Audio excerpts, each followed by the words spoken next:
हमारे चैनल को सब्सक्राइब करें और बेल आइकन दबाएं। रे लिया बैरन पिया का लिए जाए रे, रे लिया बैरन पिया का लिए जाए रे। जौने टिकसवा से पिया मोरे जैयन, जौने टिकसवा से पिया मोरे जैयन। ऐबर से पनिया टिकस गली जाए रे, ऐबर से पनिया टिकस गली जाए रे।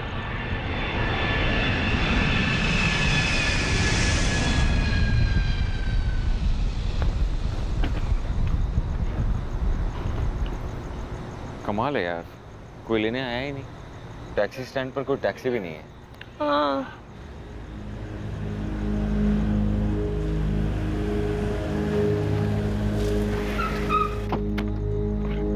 सॉरी भैया, सॉरी सॉरी सॉरी, लेट हो गया। कोई बात नहीं। भाभी चल रही। अरे नहीं, क्या कर रहे हो ये? दिल्ली की मॉडल है तेरी भाभी। ये क्या कनपुरिया स्टाइल में पैर छू के उनकी उम्र बढ़ा रहे हो? और छोटू कैसा है तू? ठीक हो? आ जाओ सब चलो संभालो।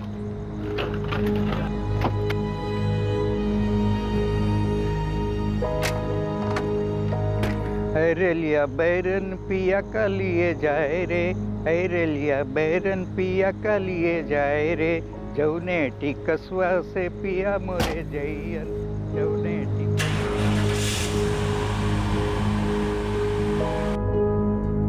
और घर में माँ बाबूजी और रमा कैसे हैं? एकदम चकाचक भैया। आप लोगों के आने के नाम से बहुत खुश है घर में सब। तुम्हारी माँ हमेशा यही गाना गाती थी ना? हाँ, पहले वो फोक सिंगर, यही कानपुर के पास अमोली में। हाँ पता है। तुम्हारे माँ का मायका भी यही है ना, तभी तो तुमने मुझसे शादी की, ताकि अपने माँ के मायके को अपना ससुराल बना सको। क्यों?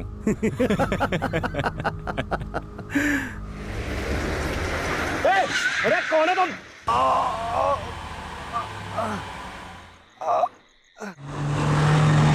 देखो तुम लोग को जो चाहिए सब ले जाओ, लेकिन हमें जाने दो।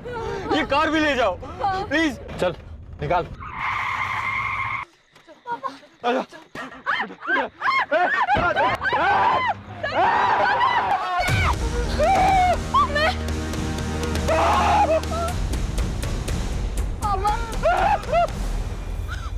तो।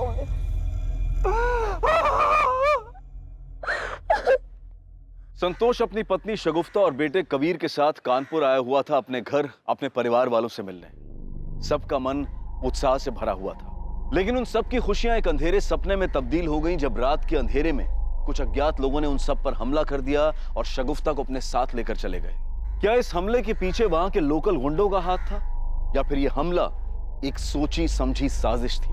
ऐसी साजिश जो बहुत चालाकी से रची और निभाई गई थी। कौन था इस साजिश के पीछे और कहां थी शगुफ्ता? इन 24 घंटों में शगुफ्ता के परिवार में बहुत कुछ बदल गया था।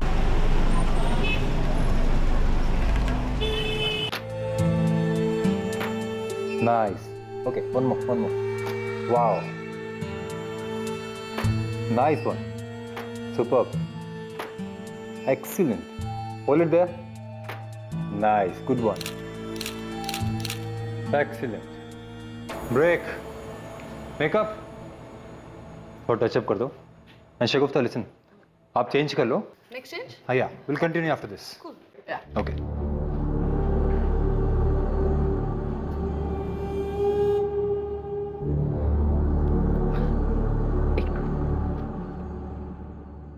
संतोष, तुम कब आए?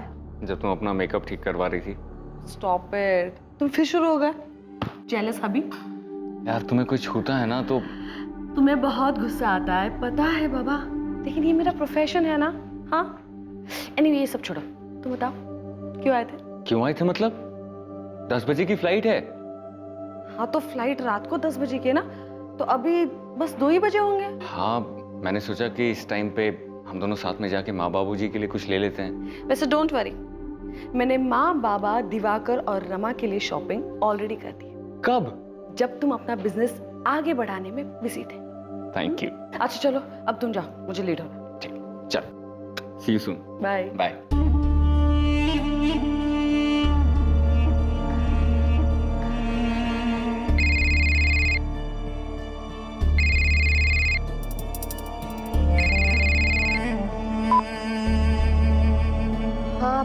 हाँ नुसरत, तुमने फोन किया था? हाँ। हाँ तो बोलो ना। वो तू वो कैटलॉग शूट करना चाहती है क्या? वो अम्मी कह रही थी कि अम्मी को जो कहना है कहने दे, लेकिन तू वो कैटलॉग शूट नहीं करेगी, समझी तुम? वैसे भी वो हरीश भाई एक नंबर का घटिया इंसान है, बस हाथ लगाने का मौका चाहिए। लेकिन आपा मैंने एक बार मना कर दिया ना तो बस। और अम्मी की हर बात सुनने की जरूरत नहीं है नुसरत, उनका तो काम ही यही है। तुम्हारे अभी एग्जाम्स आ रहे हैं ना, तुम एग्जाम्स पे ध्यान दो, पढ़ाई करो, समझी? बाकी सब मैं संभालूंगी। थैंक यू आपा।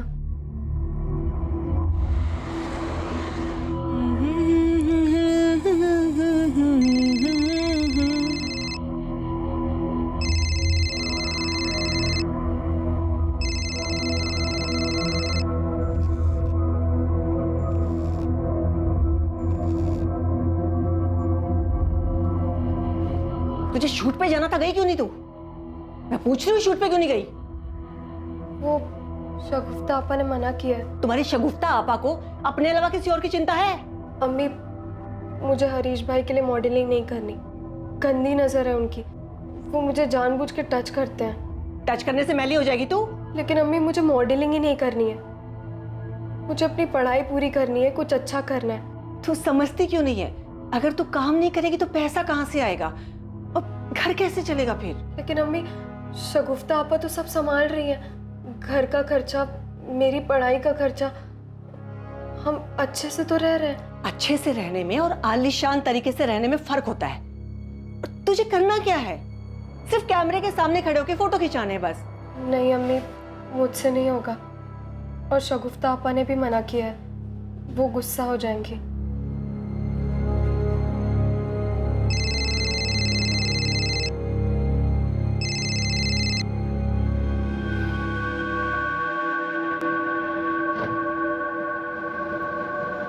हाँ हाँ हो जाएगा। हाँ हाँ मैं बस नीचे हूँ, हाँ ऊपर ही आ रही हूँ मैं। हाँ हाँ इकबाल, तुम यहाँ पर क्या कर रहे हो? ना तेरी अम्मी फोन उठा रही है और ना ही तेरी बहन। इकबाल, तुम्हें जो भी बात करनी है ना अम्मी से बात करो, मेरी बहन को बीच में घसीटने की जरूरत नहीं है, समझे तुम? और मेरा पीछा करना बंद कर दो, वरना मुझसे बुरा कोई नहीं होगा, मैं बता दे रही हूँ तुम्हें। देख, तू ठीक नहीं कर रही है। तुमने मुझे छूने की हिम्मत कैसे किया? दूर हट!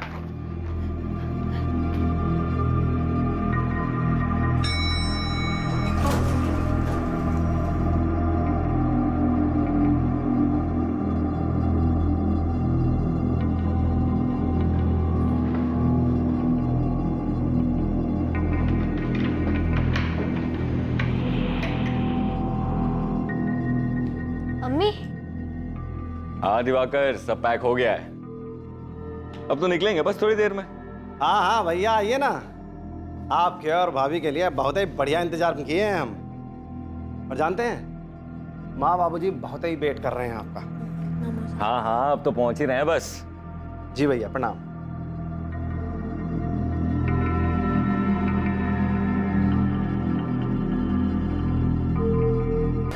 आप लोगों के आने के नाम से बहुत खुश हैं घर में सब। अरे कौन है तुम? निकल, चल निकल।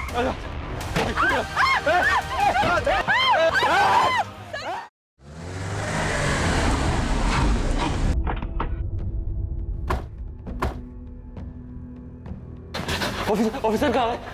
क्या हुआ? अरे वो लोग। क्या हुआ? क्या बात है? सर वो लोग मेरी पत्नी को उठा के ले गए सर। सर मैं बहुत डर गया था, मुझे लगा कहीं वापस आके फिर से हमें कोई नुकसान पहुंचाने की कोशिश ना करे। बड़ी मुश्किल से अपने घर पहुंचा सर। सबसे पहले अपने बेटे कबीर को घर पे छोड़ा, और जब पुलिस स्टेशन आ रहा था तो मेरा भाई दिवाकर मिला। अरे दिवाकर! अरे भैया, और हम यहाँ आ गए सर। कार का मॉडल, कलर और नंबर क्या है? आपकी पत्नी की आपके पास फोटो है क्या? हाँ सर, मेरे सर तो मोबाइल में थी, वो उन लोगों ने छीन ली सर। सर मेरे मोबाइल में है सर। हाँ। ये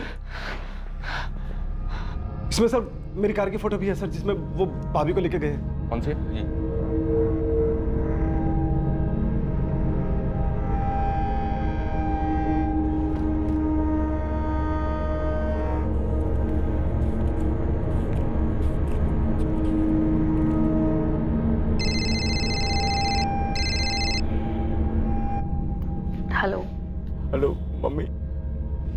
शगुफ्ता।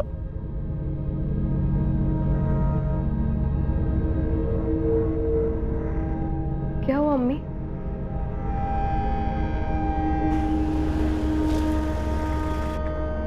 पापा अम्मी का है। बेटा कुछ पता चला? पुलिस क्या कह रही है?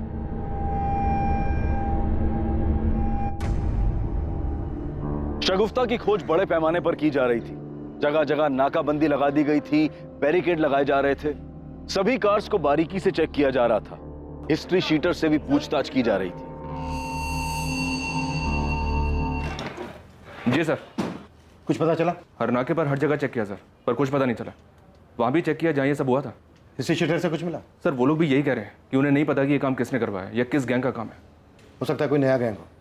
कार की क्या अपडेट है? नो सर, कार अभी तक मिली नहीं। संतोष और शगुफ्ता रात को 2 बजे एयरपोर्ट पहुंचे। एयरपोर्ट के बाहर से दिवाकर की गाड़ी में वो घर की तरफ जा रहे थे, जो कि शांति नगर में। सर एयरपोर्ट से शांति नगर पहुँचने में दिन के ट्रैफिक में तकरीबन 45 मिनट लगते हैं। रात में तो 20 मिनट से ज़्यादा नहीं लगना चाहिए। जब ये अटैक हुआ मेरे ख्याल में तब 2:30 बज रहे होंगे। जी हाँ सर। फिर ये लोग कार लेकर कानपुर से फतेहपुर की तरफ बढ़े। फिर मिडवे जंगल वाली रोड पर संतोष के रोने गड़गड़ाने के बाद इन्होंने संतोष और उसके बेटे कबीर को कार से उतार दिया। उस वक्त करीब 3 बजे होंगे। फिर 5 बजे ये लोग पुलिस स्टेशन आए। 3 से 5 के बीच में ये गुंडे शगुफ्ता और कार को लेकर फतेहपुर होते हुए निकल गए होंगे, प्रयागराज, बनारस या फिर कहीं भी। एक काम करो, शगुफ्ता और कार का फोटो आसपास के शहरों में डिस्ट्रिक्ट में भिजवा दो। एयरपोर्ट के आसपास पूछताछ करो, सीसीटीवी चेक करो। हो सकता है कोई बंदा इनको एयरपोर्ट के पास से ही फॉलो कर रहा हो। कार का नंबर और मॉडल आसपास के सभी गैरेज में भिजवा दो। शायद कार को बेचने की भी कोशिश हो। किसी ना किसी ने तो इनको देखा होगा। खबरी को भी काम पे लगा दो। Right sir. पुलिस ढूंढ रही है नुसरत, लेकिन कुछ पता नहीं चल पा रहा है। अरे काली बिना शक्कर वाली चाय लाओ हमारे लिए। कहा है हमारी डाइट खराब करने बतौलियो। जीजू मुझे बहुत डर लग रहा है। आप लोग पुलिस पर प्रेशर डालिए ना, पता नहीं आपा किस हाल में होंगे।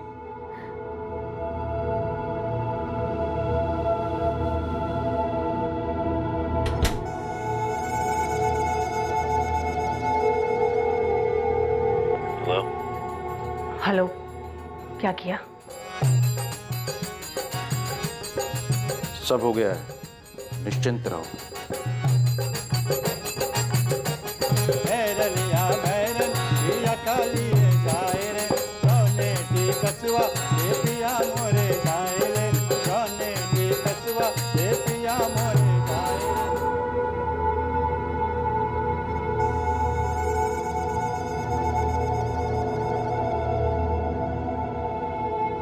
कुछ पता चला क्या सर? पूरा 1 दिन हो गया शगुफ्ता को किडनैप हुए। अरे आप लोग कर क्या रहे हैं सर? पता नहीं वो लोग क्या कर रहे होंगे शगुफ्ता के साथ। देखिए, हम पता करने की पूरी कोशिश कर रहे हैं। हमें लग रहा है वो शगुफ्ता को लेकर कानपुर से निकल चुके हैं। वैसे हमने आसपास के स्टेट की पुलिस को अलर्ट कर दिया है। हमें शक है कि शगुफ्ता से किसी ने ये व्यक्तिगत दुश्मनी निकाली। शगुफ्ता की, आपकी, किसी के साथ कोई रंजिश, कोई दुश्मनी थी? नहीं सर, मेरी या शगुफ्ता की किसी के साथ कोई दुश्मनी नहीं है। इनफैक्ट 4 साल से मैं दिल्ली में रह रहा हूँ। मेरा खुद का बिजनेस है वहाँ पे। किस चीज की? सर मेरी टाइल्स की कंपनी है सर। उसी के एड शूट के दौरान मैं शगुफ्ता से मिला था।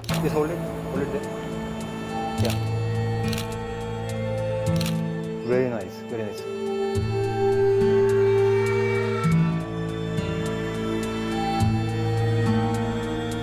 पहले हमारे बीच में दोस्ती हुई, फिर प्यार। कुछ ही दिनों के बाद मैंने उससे शादी के लिए कहा और वो मान गई। फिर हमने शादी कर ली सर 2 साल पहले। 2 साल पहले? जी सर। और आपका बेटा कबीर? तो वो कबीर इनका बेटा नहीं है सर। वो शगुफ्ता भाभी और उनके पहले पति का बेटा है। 1 नंबर का घटिया इंसान है सर वो। सर इकबाल नाम है उसका। ये इकबाल ऐसा कुछ कर सकता है? वो क्यों करेगा सर? तो हमारी शादी के काफी साल पहले से ही शगुफ्ता और इकबाल अलग रहने लगे थे। और इकबाल बहुत अच्छे से जानता है कि कबीर शगुफ्ता से कितना प्यार करता है। और सर कबीर और शगुफ्ता में मेरी जान बसती है सर। हम तीनों की अपनी ही एक अलग दुनिया है। देख लेना पापा, आज आपको हरा के रहूंगा। अरे हरा के तो दिखाओ बच्चू। यस। क्या हुआ? अरे क्या हुआ? अरे यार, ये अरे अरे उसे मारो ना। देखो उसे। अरे मैं खेल रहा हूँ ना, रुको। तो खेलना ही नहीं आता। एक मिनट। अरे रुको, जाओ। यस, मैं जीत गया।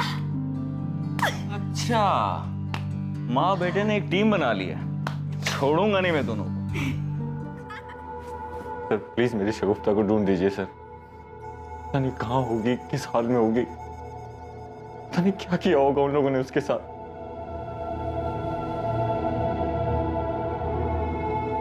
पापा, वो लोग अम्मी को कहाँ ले गए? अम्मी कब मिलेगी? मिल जाएगी बेटा, बहुत जल्द मिल जाएगी।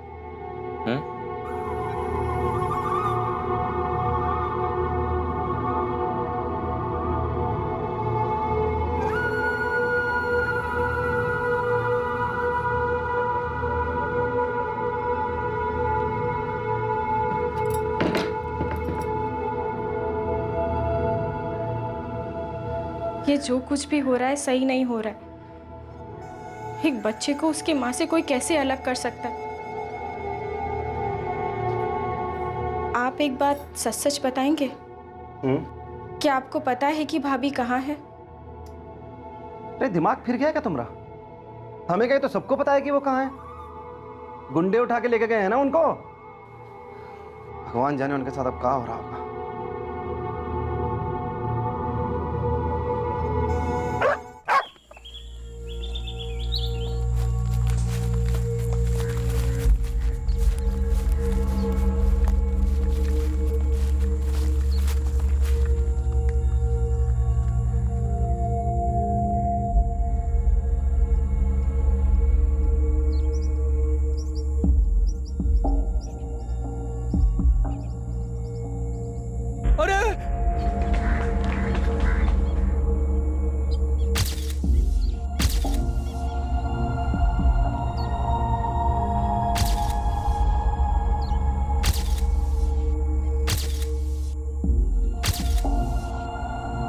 चेहरा साफ करो इसका।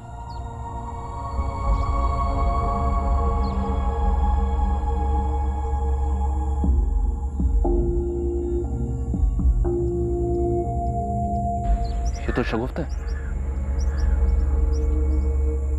जी हाँ सर, बॉडी पर मल्टीपल स्टैबिंग्स है। हो सकता है रेप भी किया हो। बॉडी पर गहने वगैरह कुछ भी नहीं है। शायद उन लोगों ने पैसे और गहने लूट कर इसे मार दिया और गाड़ी लेकर फरार हो गए। इसकी बॉडी पर 5 वार किए गए, बहुत पास पास। ऐसा लगता है कि वार एक के बाद एक हुए। इसने काफी स्ट्रगल भी किया होगा। और रेप? जी नहीं, रेप नहीं हुआ है। Are you sure doctor? Yes, rape नहीं हुआ है। Time of death? इसकी मौत लगभग 72 घंटे पहले हुई है। 72 घंटे पहले? यानी 18 अगस्त की रात को जब इसको अबडक्ट किया गया होगा तभी मार दिया गया हो? जी, बॉडी डिकम्पोज होना शुरू हो गई है। देखने में तो सिंपल लग रहा है सर। पैसे गहने लूटने के बाद उन लोगों ने उसे मार दिया। उस वक्त कार में सिर्फ 4 लोग थे, दिवाकर, संतोष, शगुफ्ता और उनका बेटा कबीर। गुंडों ने सबसे पहले दिवाकर पर अटैक किया, उसे बेहोश करके वहीं फेंक दिया। फिर कार को ड्राइव करके वो जंगल की ओर ले गए और वहां पर संतोष के रोने गिड़गिड़ाने के बाद उन्होंने संतोष और उसके बेटे कबीर को उतार दिया। अगर उनका मकसद सिर्फ लूट था तो वो शगुफ्ता को भी वहीं उतार देते, उसे अपने साथ नहीं लेकर जाते। इससे तो एक ही पॉसिबिलिटी बनती है, रेप। हाँ, रेप। वो एक औरत को अपने साथ इसलिए लेकर गए ताकि उसका रेप कर सके, जैसा कि अक्सर क्रिमिनल माइंड होता है। लेकिन उन्होंने शगुफ्ता का रेप नहीं किया, उसके जेवर लूटे और मल्टीपल स्टेपिंग करके उसको मार दिया। हो सकता है सर वो लोग उसे भी ना मारना चाहते हो, बट शगुफ्ता ने उनका चेहरा देख लिया होगा। हो सकता है, लेकिन अब भी सवाल वहीं का वहीं है कि जब उन्हें शगुफ्ता का रेप करना ही नहीं था तो उसे अपने साथ लेकर क्यों गए? और अगर लूट करने के बाद शगुफ्ता को मारना ही था तो बाकी सबको क्यों छोड़ दिया, उन्हें क्यों नहीं मारा? त्रिवेदी, पता नहीं क्यों मुझे ऐसा लग रहा है कि शगुफ्ता का अबडक्शन उसे मारने के लिए किया गया था। कोई तो है जो किडनैपिंग की आड़ में शगुफ्ता को मारना चाहता था। तो फिर ऐसा कौन हो सकता है सर? त्रिवेदी, शगुफ्ता के घर वालों के बारे में पता करो, यहाँ कानपुर में भी और दिल्ली में भी। ये क्राइम जितना सिंपल दिख रहा है ना, उतना है नहीं। एक औरत इतने टाइम के बाद यहाँ कानपुर आती है और आते ही उसको मार दिया जाता है। मुझे लग रहा है कि हमें कहानी दिखाई कुछ और जा रही है, जबकि असल कहानी है कुछ और। शगुफ्ता सिंह को बहुत बेरहमी से मारा गया था। पोस्टमार्टम की रिपोर्ट के बाद पुलिस को शक हुआ कि शगुफ्ता को किसी गैंग ने सिर्फ लूट के इरादे से निशाना नहीं बनाया था, बल्कि इस सब के पीछे कोई और ही मकसद था। कोई और था जिसने पूरी प्लानिंग के साथ शगुफ्ता को मरवाया था। शगुफ्ता की मौत से किसे फायदा पहुंच सकता था? इस कत्ल के पीछे का मकसद क्या था? शगुफ्ता की मौत ने ये सारे सवाल खड़े कर दिए थे जिनके जवाब मिलने अभी बाकी थे।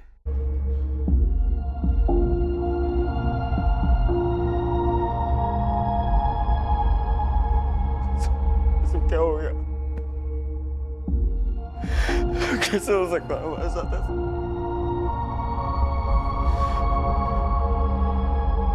मुझे तो समझ ही नहीं आ रहा है कि मैं आपसे क्या कहूं। मुझे तो यकीन ही नहीं हो रहा है कि शगुफ्ता मर चुकी है। तुम्हारी वाइफ और तुम्हारी फैमिली के बीच सब कुछ ठीक चल रहा था? हाँ, सब कुछ बिल्कुल ठीक था हमारे बीच। वो हमारे घर की बहू थी, क्या बुरा हो सकता था? लेकिन आपके पड़ोसियों का तो कुछ और ही कहना है।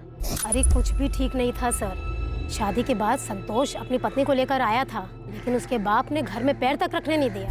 पूरे खानदान के मुंह पर काली खमली है तुमने। एक तो एक बच्चे की माँ और ऊपर से उन लोगों की। अरे हमारे में क्या लड़कियों का अकाल पड़ गया है? कान खोलकर सुन ले, इसे तो हम किसी भी कीमत पर नहीं अपनाएंगे।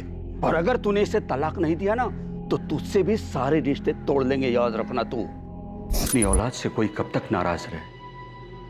और शगुफ्ता बहुत अच्छी लड़की थी। तो आपने उसे माफ कर दिया था? हाँ, माफ कर दिया था। वो और कबीर हमारे परिवार का हिस्सा है और मेरा बेटा उससे इतना प्यार करता था। हाँ, मैं शगुफ्ता से बहुत प्यार करता था, करता हूं। लेकिन हमने तो सुना है शगुफ्ता से काफी नाराजगी थी तुम्हें, उसकी आदतों से काफी प्रॉब्लम थी। आई न्यू इट सर, वो शगुफ्ता को जरूर नुकसान पहुंचाएगा। वो तो हर समय ना उसको डोमिनेट करने की कोशिश करता रहता था। बहुत ही घटिया सोच वाला इंसान है ये संतोष।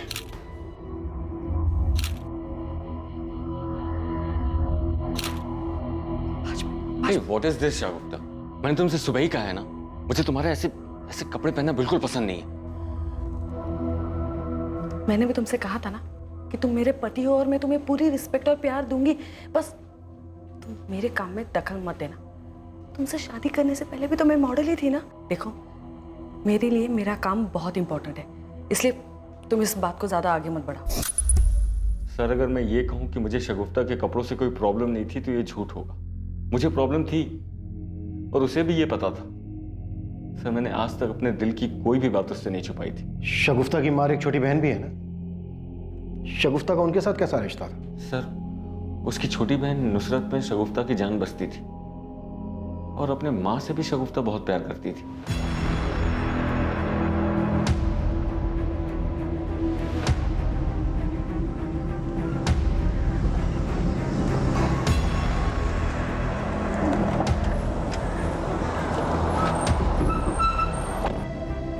पूरे हैं, गिन लेना। मैं जानती हूँ मेरी बेटी को किसने मारा। इकबाल ने मारा है मेरी बेटी को। इकबाल ऐसा क्यों करेगा?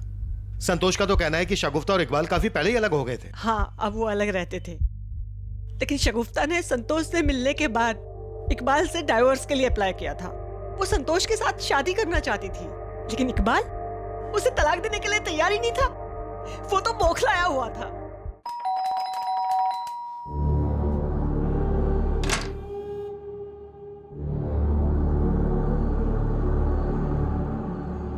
तुम मेरे साथ ऐसा नहीं कर सकती। ये सब क्या नाटक है इकबाल?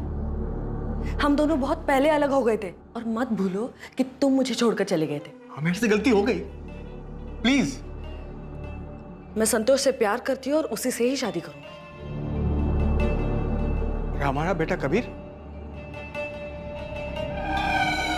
कबीर सिर्फ मेरा बेटा है। ये ठीक नहीं कर रही तुम, बहुत पछताओगी तुम।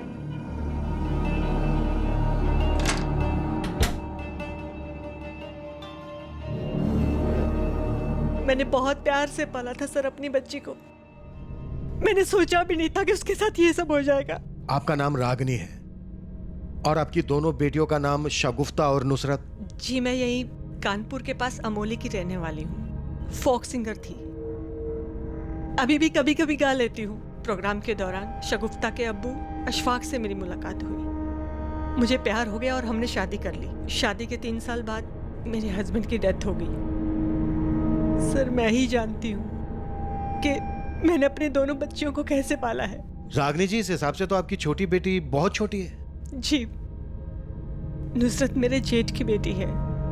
जब ये 3 साल की थी तब मैंने इसे गोद लिया था। शगुफ्ता की शादी हो गई थी, मैं अकेले पड़ गई थी, इसलिए मैंने इसे गोद लिया था। सर, मैंने दोनों बच्चों को बहुत प्यार से पाला है।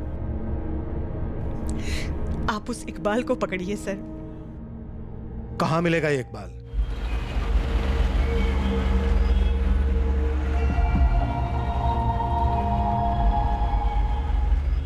तो इकबाल बहुत गुस्सा था तुझे शगुफ्ता पर? नहीं सर, मैं उससे बिल्कुल गुस्सा नहीं था, बल्कि मैं उससे प्यार करता था। लेकिन शगुफ्ता ने तुझे तलाक देकर संतोष से शादी कर ली, तो हो सकता है तेरा ये प्यार नफरत में बदल गया हो और इसीलिए शायद मरवा दिया तूने शगुफ्ता को। कैसी बातें कर रहे हैं सर आप?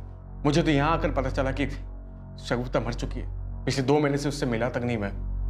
लेकिन रागिनी जी तो कुछ और ही कह रही है। वो औरत सिर्फ मुझे फंसाना चाहती है सर। बहुत चालू औरत है वो, पैसों के लिए किसी भी हद तक जा सकती है। मुझे पता है कि अभी ये सब क्यों बोल रही हो। क्यों? क्योंकि 7 लाख रुपए लिए हैं मुझसे उसने, और देने का नाम तक नहीं ले रही हो। लेकिन तूने उन्हें 7 लाख रुपए दिए क्यों? शगुफ्ता के नाम पर। मेरा प्रोडक्शन हाउस अगर नुकसान में नहीं होता तो ये पैसे मैं तुमसे कभी नहीं लेती। ठीक, शगुफ्ता को मना लीजिए प्लीज, मैं उसके बिना नहीं रह सकता। अरे चिंता मत करो, शगुफ्ता तुमसे बहुत प्यार करती है। मैं बात करूंगी ना उससे, और संतोष के साथ शादी मैं होने नहीं दूंगी। इस बात को 2 साल हो गए सर। शगुफ्ता की शादी भी हो गई, अब वो औरत ना मेरे पैसे लौटा रही है ना मेरे फोन का जवाब दे रही है। शगुफ्ता की माँ शगुफ्ता की हत्या का इल्जाम तेरे सर पे लगा रही है और तू यहाँ अपनी कुछ अलग ही कहानी सुना रहा है। कोई कहानी नहीं सुना रहा सर, कहानी सुनाना तो उस रागिनी का काम है। कुछ काम हम तो करती नहीं हो औरत, सिर्फ पैसे के लिए शगुफ्ता के पीछे पड़ी रहती थी। मैं बोल रहा हूँ बहुत चालू औरत है वो सर। शगुफ्ता 14 साल की थी ना, तब से उसने उसे काम पर लगा दिया था। इनफैक्ट हमारी शादी भी इस रागिनी की वजह से टूटी थी। और वो दूसरी बेटी ना उसकी, नुसरत, उसे भी उसने इसलिए गोद लिया था ताकि उसके पास बुढ़ापे में पैसे आते रहे। पैसों के लिए सर वो किसी भी हद तक गिर सकती है। आपा, ये देखो। इसकी शक्ल। तुम दोनों क्या खिकी कर रहे हो? इस मैगजीन में बात की है मैंने, अच्छे पैसे देने मॉडलिंग के। अम्मी आप जानती है ना, मैं ऐसे शूट नहीं करती। हाँ तो तुझे कौन कह रहा है? नुसरत करेगी ना। अम्मी नुसरत ये सब बिल्कुल नहीं करेगी। जब ये मॉडलिंग करना ही नहीं चाहती है तो आप इसके पीछे क्यों पड़ी है? तू अपना मुंह बंद रख। खुद तो शादी करके सेट हो गई, अब हमारे घर का क्या होगा, कैसे गुजारा होगा, सोचा कभी? किस चीज की कमी है आपको? हाँ, आपकी हर जरूरत तो पूरी हो रही है ना, लेकिन हाँ, आपकी ख्वाहिशें मैं पूरी नहीं कर सकती क्योंकि उसका तो आंख है ही नहीं। अम्मी आपके लिए कितना भी करो कम ही है। अगर आपका बस चले ना तो अब अपनी बेटियों को धंधे पर बिठा दो। बकवास नहीं चाहिए।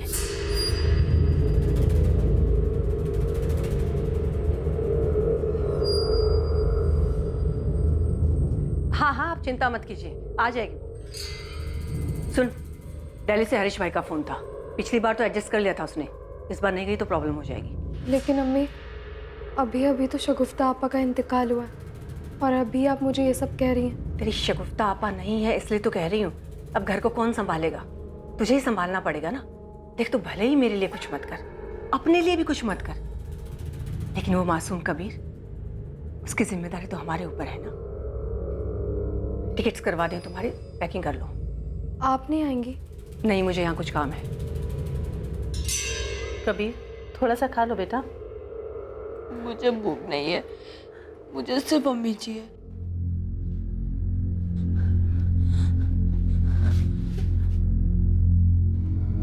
पापा, अम्मी का है, मुझे सिर्फ अम्मी चाहिए। कबीर, तुम्हें याद है ना अम्मी क्या कहा करती थी? जो बच्चे अच्छे से खाना खाते हैं अम्मी उसी से प्यार करती है, याद है ना? तुम्हें अम्मी का प्यार चाहिए तो अच्छे से खाना खाना होगा ना, अम्मी बुरा मान जाएंगी। आप भी तो खाना नहीं खा रहे, अम्मी बुरा मानेंगी ना।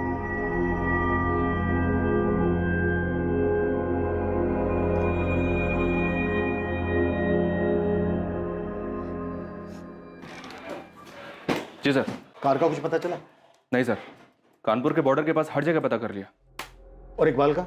जी हाँ सर, इकबाल के बारे में पता करवाया। काफी रसिक मिजाज का आदमी है, ड्रिंक्स करता है, कभी कभी औरतें भी आती है उसके पास। कबीर 8 साल का था जब शगुफ्ता और इकबाल अलग हुए थे। ये कॉल रिकॉर्ड्स आ गए सर, ये देखिए। इकबाल रागिनी और नुसरत को बार बार कॉल कर रहा था सर, और शगुफ्ता को भी। हो सकता है अपने 7 लाख रुपए वापस लेने के लिए पीछे पड़ा। सर फैमिली के बाकी मेंबर्स तो क्लीन है, पर इस रागिनी का कुछ झोल लग रहा है। ये देखिए सर, ये रागिनी यहाँ कानपुर में किसी के रेगुलर टच में थी, किसी शैलेंद्र नाम के आदमी के। और जिस रात शगुफ्ता यहाँ कानपुर में आई थी, उस रात भी इसने शैलेंद्र को 8 बार कॉल किया था। हाँ मैंने किया था फोन। शैलेंद्र मेरा चचेरा भाई है। कमाल है, चचेरा भाई है तो आपने इतने सालों से अपने चचेरे भाई से कांटेक्ट क्यों नहीं किया? जहां तक मैं देख पा रहा हूं पिछले 2 महीने से ही आप दोनों के बीच बातचीत हो रही है। असल में ये भी एक फोक सिंगर है, लेकिन यहाँ कानपुर में रहकर कोई क्या कमाएगा। मैंने इससे कहा था कि दिल्ली में आ जाओ, मेरे साथ काम कर लो। सर क्या एक बहन अपने भाई के लिए इतना भी नहीं कर सकती? हम तो गाने बजाने वाले लोग हैं साहिब, लेकिन यहाँ फिल्मी गानों के आगे अब लोग हमें पूछते ही कहाँ हैं। वो तो रागिनी दीदी ने कहा कि वो मेरे साथ एल्बम निकालेंगी, तो मैंने भी हाँ कह दिया। वैसे बड़ा ही अजीब इत्तेफाक है रागिनी जी, आपकी बेटी की हत्या के 2 महीने पहले ही आप दोनों भाई बहन के बीच प्यार पनपा। कहीं इस प्यार पनपने की कोई और वजह तो नहीं है? तो आपको लगता है मैंने शगुफ्ता को मरवाया? अच्छा वो आपने खुद अपने मुंह से कह दिया, वरना एक माँ अपनी बेटी की हत्या करवा सकती है, ये सोच के भी बुरा लगता है। वैसे जो औरत अपनी बेटी के पहले पति से अपनी बेटी के नाम पर पैसे ले सकती है और एक बच्ची को इसलिए गोद ले सकती है कि अपने स्वार्थ के लिए उसकी इच्छा के विरुद्ध उससे काम करवा सके, वो औरत कुछ भी कर सकती है। मैं अच्छी तरह से जानती हूँ आपके कान में ये सब बातें कौन डाल रहा है। मुझे बस इतना पता है कि मैंने कुछ नहीं किया, ये सारा किया धरा उस इकबाल का है। शगुफ्ता उसे मिली नहीं तो उसने मरवा दिया उसे, और अब सारा इल्जाम मुझ पे लगा रहा है। सर अगर आपको मेरे खिलाफ कोई भी सबूत मिले तो आप गिरफ्तार कर सकते हैं मुझे। साहब सच में हमने कुछ नहीं किया।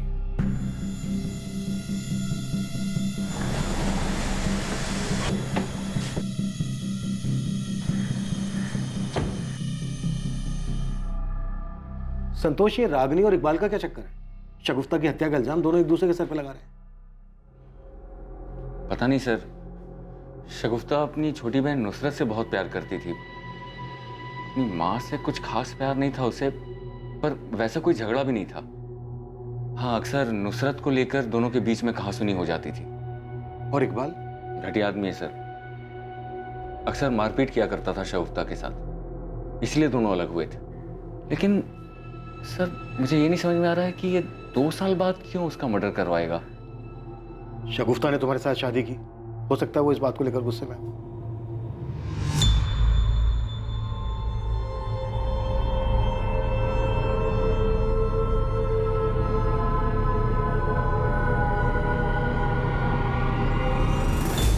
सर दिल्ली पुलिस ने शगुफ्ता की बिल्डिंग की सीसीटीवी फुटेज भेजी है। 17 अगस्त की फुटेज है ये।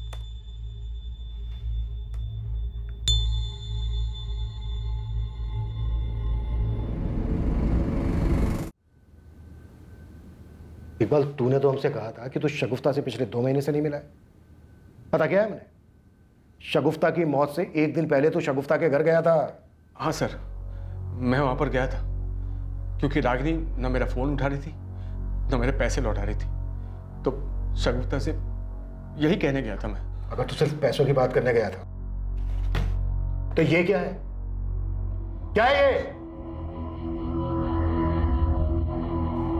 अब आगे भगेगा या आगे की कहानी भी दिखाऊं?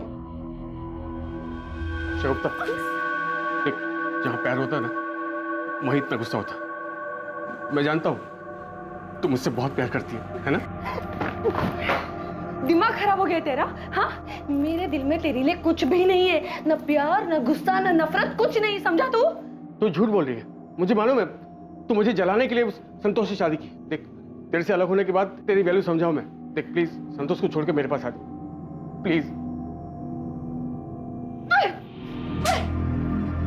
इस गलतफहमी में मत रहना तुम। मैं संतोष से इसलिए शादी करी क्योंकि मैं उससे प्यार करती हूँ, और तेरे लिए ना मेरे दिल में कुछ भी नहीं है। अपने दिमाग में डाल दे, कुछ भी नहीं। सर मैं शगुफ्ता से बहुत प्यार करता था और वहां सिर्फ मैं उसे मनाने गया था सर। और वो जब नहीं मानी तो मरवा दिया, ये सोचकर कि अगर वो तेरी नहीं हो सकती तो फिर किसी की नहीं हो सकती। मैं उसे कैसे मरवा सकता हूँ? मैं उससे बहुत प्यार करता था, अब भी करता हूँ। बहुत मोटी चमड़ी है ना तेरी, ऐसे नहीं मानेगा। त्रिवेदी एकदम ससुराल वाली खातिर करना है। इकबाल ने मारा है शगुफ्ता भाभी को, पुलिस ने पकड़ लिया है उसे। अब्बू? कबीर, मैं तुम्हारा पापा हूं। उस आदमी से तुम्हारा कोई लेना देना नहीं है। आज से मैं ही तुम्हारा पापा और तुम्हारी अम्मी भी।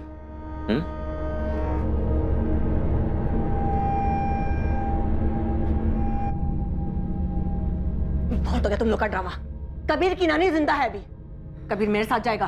चल बेटा। अरे आप कबीर को नहीं ले जा सकती हैं। तुम कैसे रोकोगे मुझे? क्या लगता हो कबीर के? कबीर का तुम्हारा खून का रिश्ता तक नहीं है। चल बेटा। आप मुझे कबीर से अलग क्यों कर रही हैं?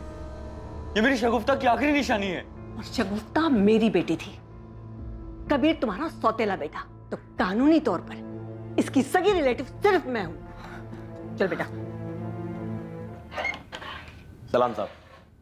क्या रे चंदू, आजकल कोई इन्फॉर्मेशन नहीं मिल रही है तेरी तरफ से? शगुफ्ता की कार कहाँ चली गई ये भी पता नहीं कर पाया तो? साहब मैं शगुफ्ता की कार क्या, उसका खून ही लेकर आया हूं आपके पास। इकबाल? नहीं नहीं, इकबाल नहीं, रागनी, शगुफ्ता की अम्मी। ये देखिए साहब, ये खास कॉपी आप ही के लिए निकलवाया है। सब बहुत बड़ा हाथ मारा है रागनी ने शगुफ्ता के मरने के बाद। शायद इसलिए मारा हो शगुफ्ता को। त्रिवेदी, रागनी को बुला। सर, ये तो फोन ही नहीं उठा रही सर। जिस होटल में रागनी रुकी थी उस होटल से पता करो इस वक्त वो कहाँ। सर। हेलो, ये रूम नंबर 204 में रागिनी जी से बात करवाइए प्लीज। सर वो तो चेकआउट करके चली गई। व्हाट? क्या हुआ? वो तो चेकआउट करके निकल गई सर। सर रानी जी कबीर को लेकर चली गई हैं सर। उनको रोकिए ना प्लीज। हमें एफआईआर करना है उसके खिलाफ। त्रिवेदी, रागनी के नंबर से पता करो कि उसने कोई कैब बुक की है क्या। हर नाके को अलर्ट करो। किसी भी हाल में ये औरत हमारे यहाँ से निकलनी नहीं चाहिए। नानी प्लीज मुझे पापा के पास ले चलो, प्लीज प्लीज। चुपचाप बैठे रहो। सर पता चल गया, रागिनी ने स्पीड अप कैब बुक किया, एयरपोर्ट की तरफ गई है। इससे पहले कि वो एयरपोर्ट पहुंचे, अरेस्ट, मूव।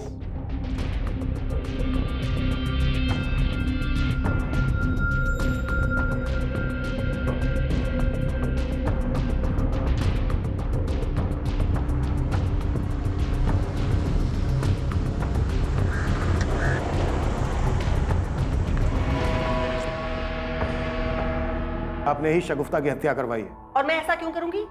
शगुफ्ता की उस जमीन के लिए जिस पर आपकी बहुत दिनों से नजर थी। शगुफ्ता ने यहाँ कानपुर में काफी जमीन खरीद ली थी, दिल्ली में भी काफी प्रॉपर्टी बना ली थी। शगुफ्ता के विल के हिसाब से उसके मरने के बाद उसका सब कुछ उसके बेटे कबीर के नाम हो जाता और पावर ऑफ अटॉर्नी आपको मिल जाती। शगुफ्ता के मरते ही आपने उसकी कानपुर की सारी जमीन बेची थी। इनफैक्ट पिछले 2 महीने से ये जमीन बेचने की आप प्लानिंग कर रही थी। इसीलिए पिछले 2 महीने से आप अपने चचेरे भाई शैलेन से लगातार बात कर रही थी। ये आप क्या कह रहे हैं?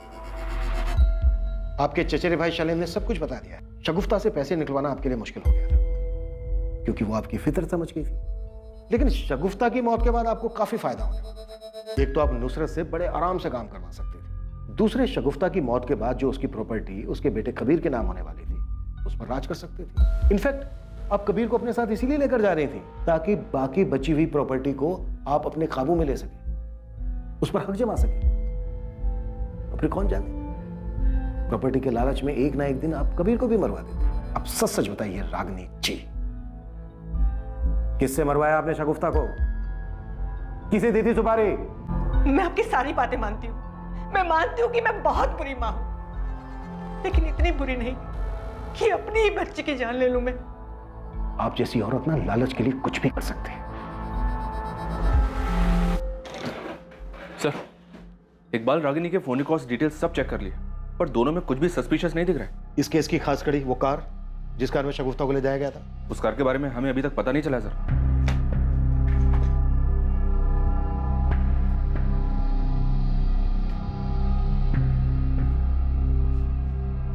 लगता है इस कार को ज्यादा यूज नहीं किया जाता था।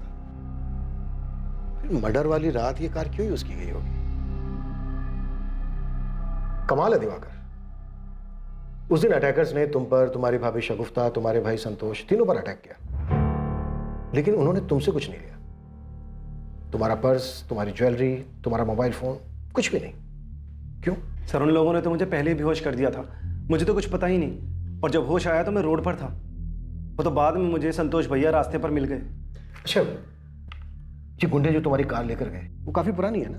जी सर, वो मेरे पापा की कार है, 25 साल पुरानी। और तुम्हारे पास तो एक नई बड़ी महंगी कार भी है। उस दिन दिल्ली से तुम्हारी मॉडल भाभी आ रही थी, लेकिन उन्हें लेने के लिए तुमने अपनी नई कार नहीं निकाली, वो पुरानी कार लेकर गए। वो भी वो पुरानी कार जिसे स्पेशली एक ही दिन पहले तुमने ठीक करवाया था। ये बात मेरी कुछ समझ में नहीं आई, समझा पाओगे? हाँ, दिवाकर भैया तो आए थे यहाँ कार ठीक करवाने। कब?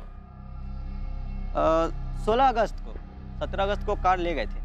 और कुछ कह रहा था वो? वैसा तो कुछ नहीं, बस पूछ रहे थे कि ये कार कितने में बिकेगी। मैंने तो कह दिया कि यहाँ कानपुर में कोई ज़्यादा पैसे नहीं देंगे। दिवाकर साहब, पुलिस अपना पूरा होमवर्क करती है, ऐसी हवा में कोई बात नहीं करती। तो आप अपनी पुरानी कार इसलिए लेकर गए ताकि उसमें पुरानी यादें ताजा कर सके, या फिर इसलिए लेकर गए कि नई कार में आप लूट कैसे करवाते हैं, मर्डर कैसे करवाते हैं? क्योंकि आपको अपनी नई कार तो बहुत प्यारी है ना। सर, मैंने कुछ अरे नहीं किया। रुकिए, इतनी जल्दी क्या है? बहुत सबूत है हमारे पास। ये रहे दिवाकर साहब आपके कॉल रिकॉर्ड्स। जब हमने आपके कॉल रिकॉर्ड्स दोबारा से चेक किए तो हमारे सामने आया कि अटैक की रात से लेकर अब तक आपको गोंडा से बहुत सारे कॉल आ रहे थे, वो भी एक लैंडलाइन नंबर से। तो हमने सोचा भाई पता किया जाए ये नंबर किसका है जो दिवाकर साहब को इतना परेशान कर रहा है, इतने कॉल कर रहे हैं। तो हमने पता किया तो हमें मालूम हुआ कि ये नंबर तो एक स्क्रैप डीलर का है। हमने उससे पूछा भाई तुम दिवाकर साहब को इतने सारे कॉल क्यों कर रहे थे? तो पता है उसने हमें क्या बताया? वो जो आपकी खानदानी कार थी जिसमें आप अपनी पुरानी यादें ताजा करने गए थे, जिसे पुलिस बेसब्री से ढूंढ रही थी, वो कार उसी ने खरीदी। अब ये बोल, ये सब तूने खुद किया या तेरा बाप भी शामिल है इसमें? क्योंकि तेरे बाप को भी शगुफ्ता पसंद नहीं थी ना।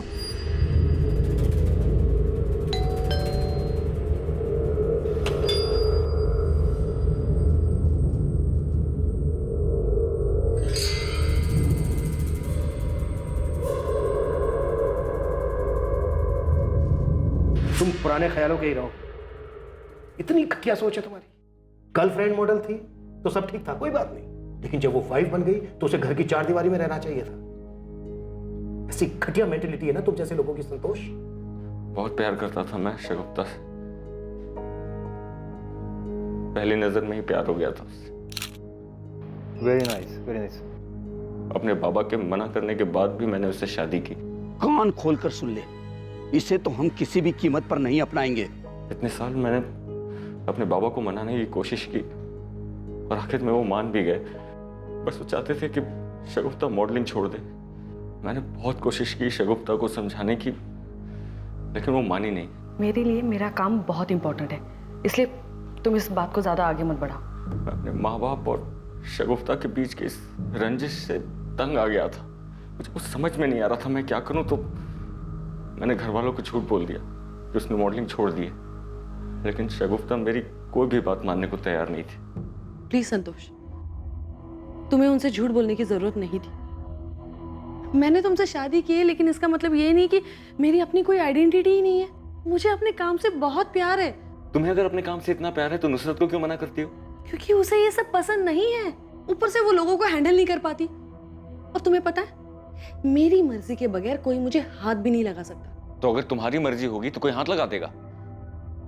संतोष, मैं मॉडलिंग करती हूँ, पैसों के लिए लोगों के साथ सोती नहीं हूँ।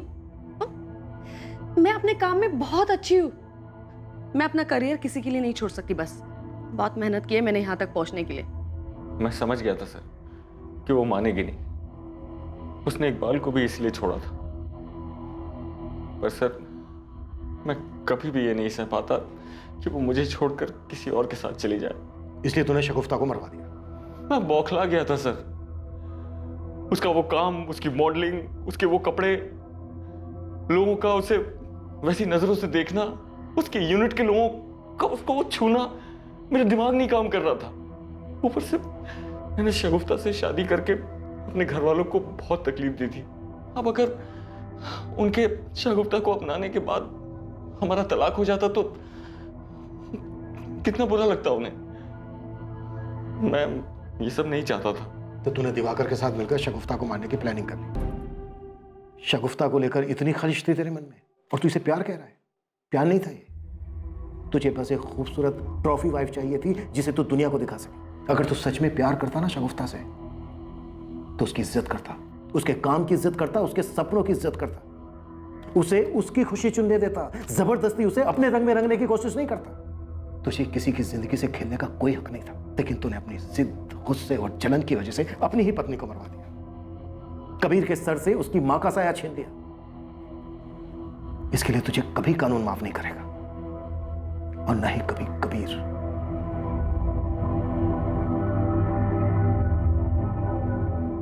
कैसा प्यार था ये? क्या ये सच में प्यार था या ये सिर्फ संतोष की जिद थी? और ऐसा सिर्फ एक शगुफ्ता के साथ नहीं हुआ है। आज के आधुनिक युग में भी शादी के बाद लड़कियों से अपेक्षा की जाती है कि वो अपनी पुरानी जिंदगी, अपनी पहचान को भूलकर अपने पति और उसके परिवार वालों की इच्छा के मुताबिक ही काम करें। एक लड़की को कैसे रहना चाहिए, क्या खाना चाहिए, क्या पहनना चाहिए, क्या करना चाहिए और क्या नहीं करना चाहिए, ये सब उस लड़की के ससुराल वाले और उसका पति मिलकर तय करते हैं। पर क्या ये सही है? शादी तो पति पत्नी को एक दूसरे पर बराबर का हक देती है, तो फिर ये पक्षपात क्यों? लेकिन एक रिश्ता सच्चा तभी कहलाता है जब उस रिश्ते में बंधे हुए लोग एक दूसरे के निर्णय को सराहते हैं, एक दूसरे को आगे बढ़ने के लिए प्रेरित करते हैं, एक दूसरे की ढाल बनकर खड़े होते हैं। और शादी के रिश्ते में यह बात पति और पत्नी दोनों पर लागू होती है। जिस इंसान से कोई रिश्ता जोड़ा गया हो और उसे निभाने की चाहत भी हो, तो उसके लिए सीने में खलिश और मन में आपराधिक भावनाएं लेकर जीना कोई जीना नहीं है। अब मैं अनूप सोनी आपसे विदा लेता हूं, फिर मुलाकात होगी। देखते रहें क्राइम पेट्रोल सतर्क, और याद रखें, क्राइम और आपके बीच में सिर्फ इतना फर्क है कि आप कितने सतर्क हैं। सतर्क रहें, सुरक्षित रहें। जय Hind. For more updates, subscribe to our channel, click the show links and enjoy watching the videos.